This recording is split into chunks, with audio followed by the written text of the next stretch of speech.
Thank you, Chairman, General, Director. Thank you both for being here today. Director Haines, the annual threat assessment, it states that the intelligence community assesses that, and a quote from there is, that Iranian leaders did not orchestrate nor had foreknowledge of the Hamas attack against Israel. So how confident are you about that assessment, and to the extent that you can discuss it here, how has October 7th impacted the relationships and operations of the broader Iranian threat network?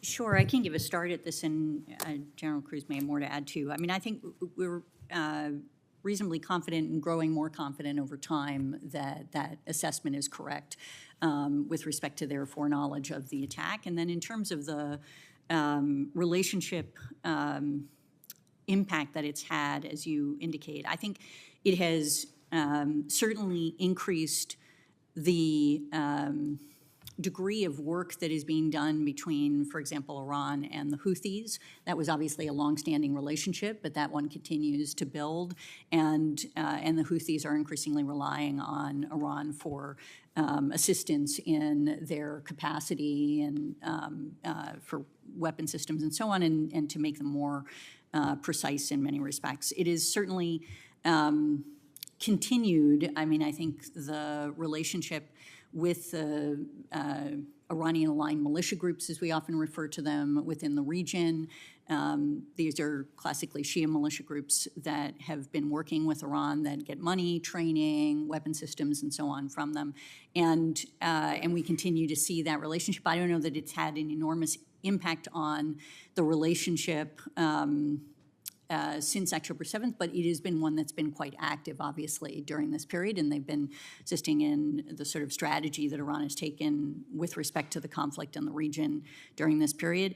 I would say that the relationship remains strong between Iran and Hezbollah, that continues to be a key partner from their perspective, and one that they rely on to manage security in the region in many respects from their perspective, and I guess that's sort of a general waterfront landscape. If we could, I'm going to ask another part to that question, Director. Since October 7th, Iran has encouraged and enabled its proxies to conduct strikes against Israel and then also U.S. interests. In fact, we saw more than 100 attacks against U.S. forces in the Middle East, including the killing of 3 American soldiers. Those attacks have dissipated, but they seem to have started again. So, Director, what is the IC's assessment of whether the Iran threat network will renew attacks against U.S. forces, or has some level of deterrence been established? And Director, we'll start with you in general, if you would add in. Okay. Yeah, currently they continue to sort of be in this pause. The question of how long it will last is, unknown to us, but here are some of the factors that I think are relevant to it. One is the Iranians have really been focused on pressuring the Iranian threat network, as you call it, the Iranian-aligned militia groups, on Israel, as you pointed out. That is sort of their primary instruction in many respects. And what has really, in part, been driving the Iranian militia groups in this scenario, particularly the Iraqi groups, has been also to drive U.S. forces out of the region and coalition forces out of the region, but particularly U.S. forces. And so how the talks with the High Military Commission go, how the conversation goes in Iraq, and how much Soudani is able to manage that, I think President Soudani will make a difference to essentially the calculus of those groups, and whether or not they initiate continued attacks is sort of where we are on this, but we'll continue to watch that. And we do think, obviously, that the pause reflects a certain amount of deterrence that's been established during this period. But again, these factors can adjust that, and it's possible for it to start at any time as a consequence of that discussion.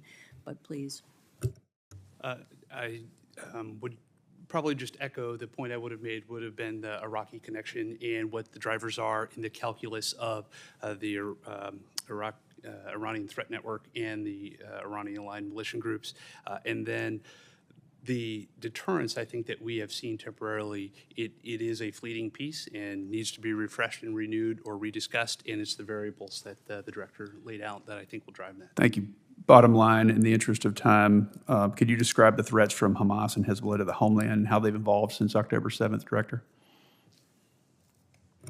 Yeah, I mean, in many respects, the greatest threat that they pose to the homeland is the degree to which they inspire folks within the homeland to conduct attacks. And also for other groups, as I mentioned in my opening remarks, Al-Qaeda and ISIS have basically directed, in a sense, renewed instructions to continue to go against U.S. interests. And so that is more of the impact that they're having with respect to the homeland at this point. But over time, that will develop, and I don't want to suggest in any way that the counterterrorism concerns that we have are significant at this point.